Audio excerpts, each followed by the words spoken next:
Welcome to MadLit Musings, the podcast where you get to eavesdrop on your favorite authors without getting caught.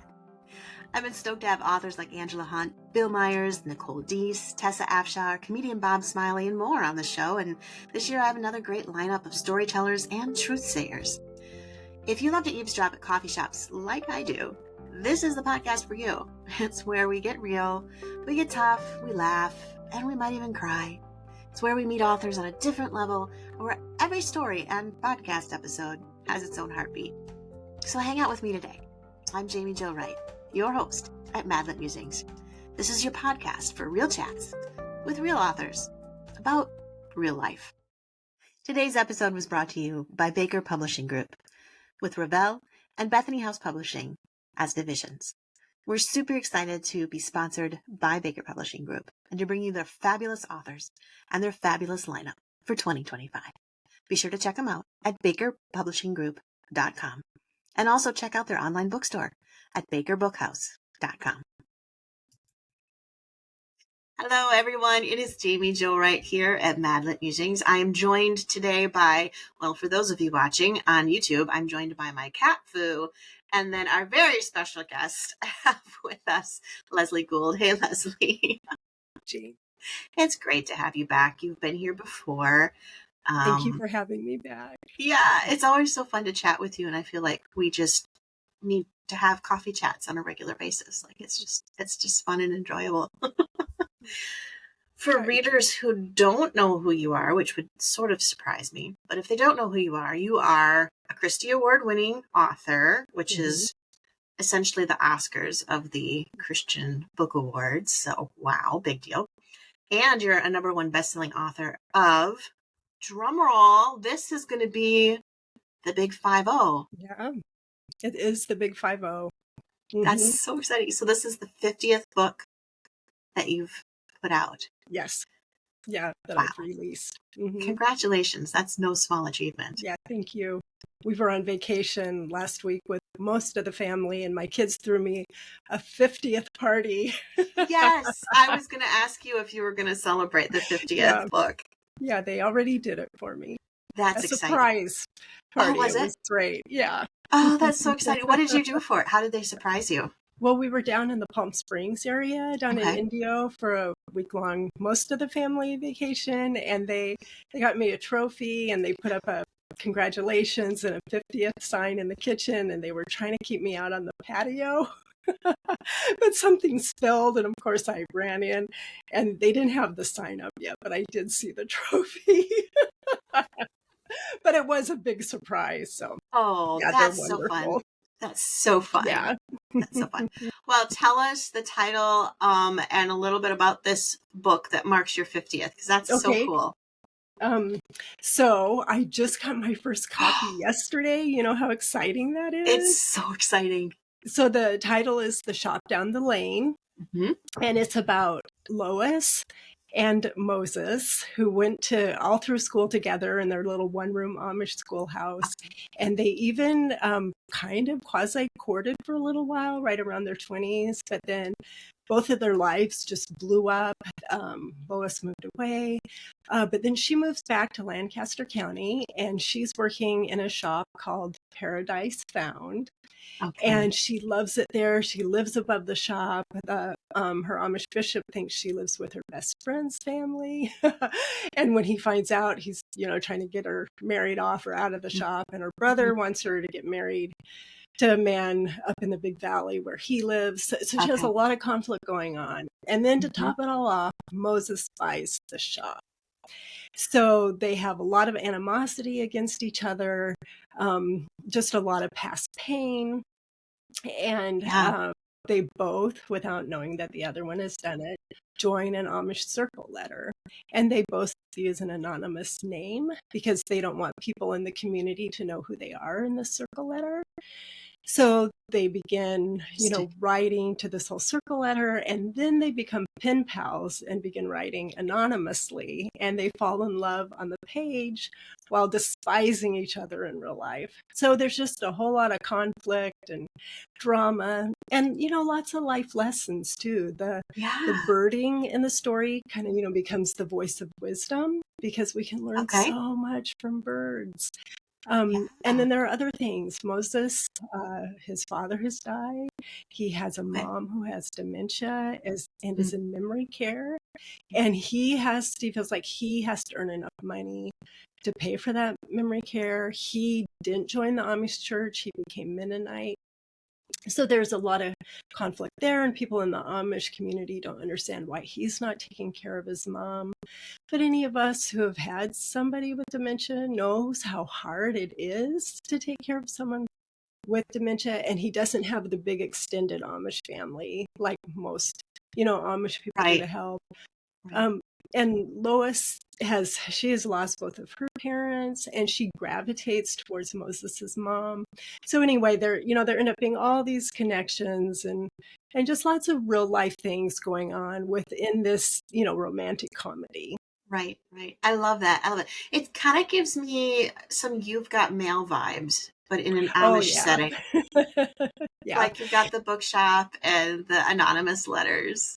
Yes, definitely. So there were quite a few, inspirations for this story. Okay. And it was really fun to kind of research all of this. Yeah. So, yes, definitely You've Got Mail. And in You've Got Mail, Nora Ephron, the writer, who we all adore,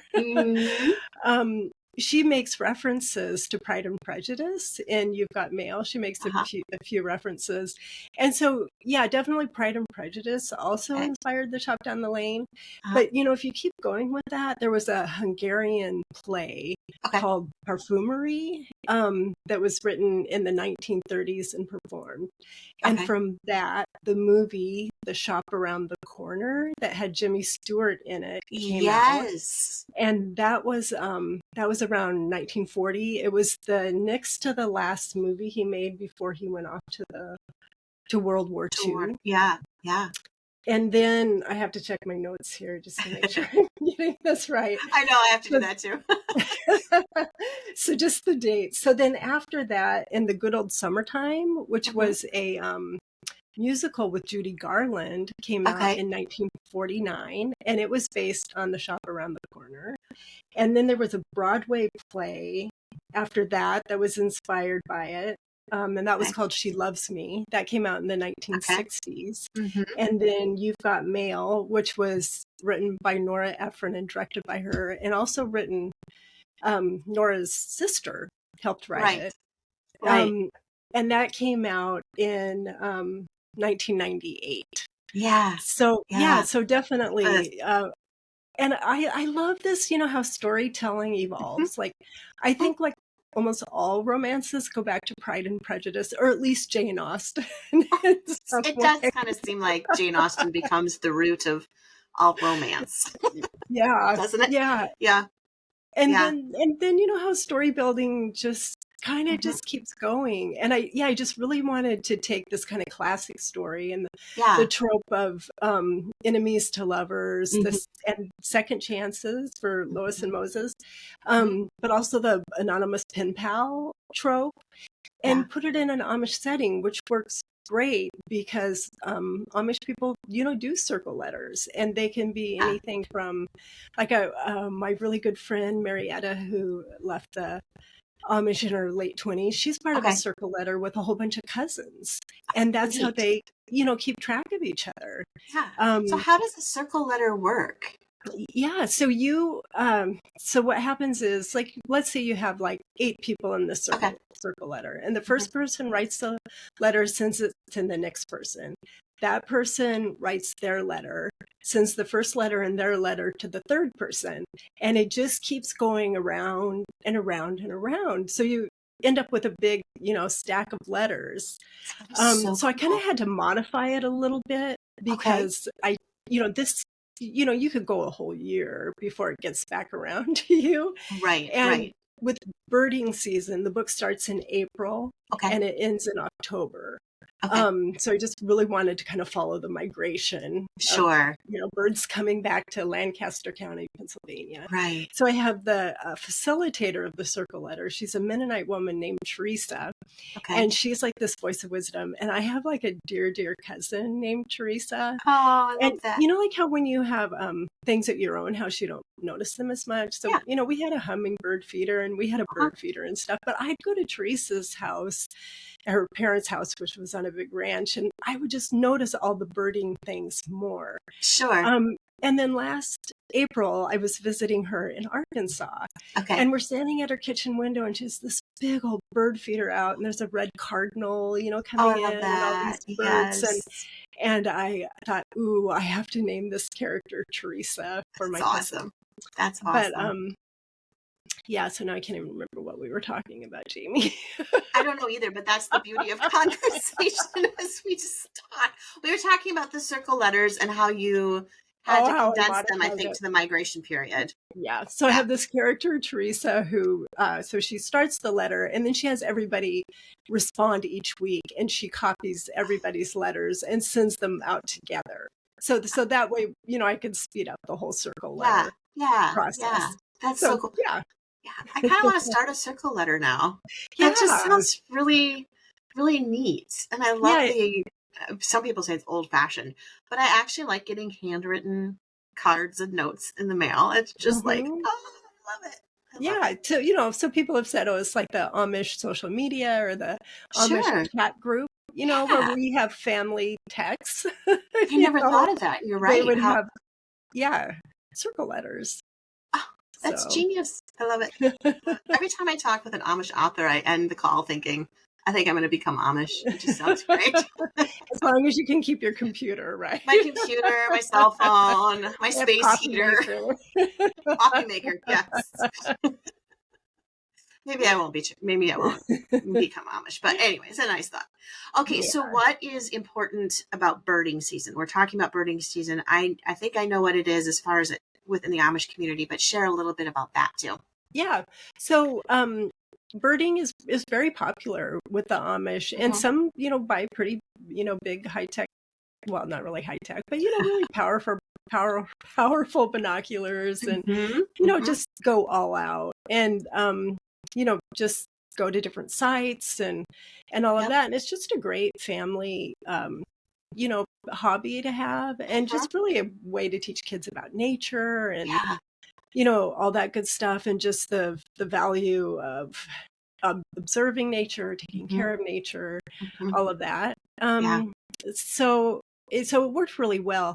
I do have a few Amish people who think that a woman in particular shouldn't spend so much time birding, which, Oh, I think that's plausible, but I think sure. generally the Amish, just really, really appreciate nature, appreciate birds, Oh, yeah. all Yeah. of that. Yeah. And I, like Teresa is a voice of wisdom in the Mhm. Amish circle letter, and Lois's father and her mother were both big birders, and her, father That's told her, cool. everything you need to know about life you can learn from birds, Yeah. rise early, praise God, sing to God, Mhm. Mhm. all of that, work hard, Yep. take care of each other. I mean, birds are, very They territorial, are. very They protective, are. Yeah. very interactive. Mhm. So, Mhm. just really, really fascinating creatures. I'm not a birder.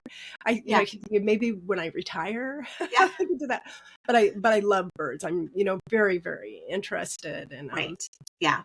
and just, how those just amazing little things happen. My editor at Bethany turned out to be a birder. I mean, I had no idea. No And way. like I always have some, I always have mistakes in my Oh, yeah. manuscripts where I get things wrong. We all And do. I was just like, oh, thank you, God, just to provide me Yeah. someone who just really, really, you know, Right. knows Right. that field and could say, oh no, I knew it was kind of a rare bird sighting on the Delaware coast, but she Okay. was like, this is so rare. That's not quite plausible enough. Just things like that. Yeah. Well, So, that's fascinating too, because I mean, when you talk to people and they're like, "What's your hobby?" Most people don't say birding. So the fact that you have an editor yeah, whose hobby is I birding, it's know. like, what? That's so cool. Yeah, Oh, exactly. That's awesome. Speaking of birds being territorial, I remember as a kid a story. Well, I shouldn't say a story. It's a story from when I was a kid. We were in the car and we were driving down our country road and we saw this flock of swallows and they were dive bombing something in the ditch. And we couldn't figure out what they were or what they were after. And my dad ends up pulling the car over because he saw first. It was our neighbor boy who was my age. He was like sixth grade at the time. He had been riding his bike and he had gotten out in the ditch to go look at something. And they had to have a nest there or Oh, something. He was on wow. the ground with his hands over his head, and these swallows were dive bombing and pecking at him to get him to move. So my dad had to grab him and help him out of the ditch with the bike and get him away from these rabid swallows. Isn't that something? Yeah, Wow. yeah. Because I was like, I didn't realize swallows were so vicious. And my mom goes, they are very protective of their nests. She says, I guarantee you, if we went looking, we would find some sort of Yeah. nesting area. Hmm. So, but yeah, my neighbor, he hated swallows from that moment on. Yeah. I can Not a fan of imagine. swallows. Yeah. Right. Their behavior is just really, really fascinating and Yeah, really amazing to observe. yeah, it is. It is. Hmm. So with Lois and Moses, then, this is really their story of how they kind of overcome the enemy's thing. So you have to have a moment, which I know you can't say too much because it would spoil it, a moment when all of a sudden they realize who they're writing to, right? Yeah. Yeah. Yeah. Yeah. And Moses realizes it first, Okay. and has a huge reckoning of Mm, how badly he treated Lois, hmm hmm and how that sweet girl he first knew is still there, and Yeah. she's there as Jane. That's her middle name, and it's the name Okay. she uses in the circle letter. So Okay. yeah, so Moses has a huge transformation. hmm I love Nora Ephron's romantic comedies. Yeah. So first Harry Met Sally, and then Sleepless in Seattle. Well, these are the ones with Meg Ryan, Right. Right. and You've Got Mail. But hmm her. I just feel like the heroes, and this isn't a criticism of her at all. No. I think maybe partly it's the times, like as we rewatch these, just it's like, ooh, Harry's kind of a jerk, and hmm Joe Fox, and You've Got Mail. It's like, Gosh, so wait, he still nice. closed down her business Right. and that her mother started. So it was. I loved doing Moses's character Yeah. arc because Yeah. Moses knows the Lord. And Yeah. Moses knows what it's like to be protected within an Amish community, and hmm now he feels outside of that. Yeah. And he knows who Lois was, and now he sees who she still is through Jane. So That's cool. it was great to do Moses's character arc. Yeah. It, Yeah. it was really Yeah. fulfilling. That's awesome. So I'm a little curious about his mother. Now you said she has dementia. How does Lois and his mother build a relationship then? Yeah. So Lois just starts going to the memory care center to visit her. She just, shows up one Okay. afternoon, and then, she starts helping put her to bed, and she tucks her in at night. And it's really good for Anna, Mhm. Moses's mom. Mhm. And Anna all along remembers Lois. Like she Oh, can't, neat. remember hardly anyone else in the community, and she knows Moses is her son, but Mhm. sometimes Yep. she's more lucid than others. Right. But she remembers Lois, and Lois, because she lost her dad and then lost her mom. Mhm. She's just so happy to be with an older woman, and to have someone to love, Yeah. and and Okay. give to. Yeah, exactly. Exactly. It is a precious thing too, when you have the older generation that you can care for, but that they still have so much to give back. Hmm. Right. So Yeah. much. Yeah. Yeah. And Anna can still, recite verses, and, Right. just all those memories that get locked in there Right. that Right. people sometimes don't lose. Yeah. Exactly. Hmm. Exactly. Now, is this book a standalone? Is it part of a series, or where does it fit with some of your other books? Hmm. So It's definitely a standalone. Okay. But it's also the first book in my Letters from Lancaster series. Okay. So I have 2 more books coming that have to do with letters and circle letters, to some extent. Okay. So you're carrying on the circle letter theme? Yes. In each one? Okay. Mm-hmm. Will you have cameos from, like, will Lois and Moses maybe make appearances in the others, or are they going to be completely different They're going to be communities? completely different. Okay. Unless something changes. Yeah. Well, they're not written yet. It's subject to change. Right. Yeah. I turned in my second one, that first draft, which will be heavily rewritten. So who knows what will happen. Yeah, there's always, I don't know if readers realize this, but when we send in that first draft to our editors, there's a long period where we wait with bated breath to see how much of it we actually have to rewrite. Sometimes I love the process. I do too. I'm so grateful for every editor I've ever had. I'm, just amazed at how much better the story becomes. It really does. You get that fresh set of eyes. Sometimes I can just kind of, I don't know, just become a little too deep in the story to really see if some things that, really, really need to be fixed or changed or you things that need to be enhanced. Enhancing is a big one for me because I'm so focused on the plot so often that I don't enhance the relationships as much because I'm like, I don't have time for relationships. I have to solve the plot. Relationships are getting in the way. And just, now I'm sent it off April 1st and I should get, my edits back by the end of this month. And, I'm just thinking of all these things like, okay, like that's a good idea, but you really need to make that bigger. Yes. That sort of thing. Yeah. I already feel like I'm the same. I sent mine off the 1st of April and I already feel like I need to send my editor a letter and be like, I know about this. I saw this. Don't worry about that. I got that. Yeah.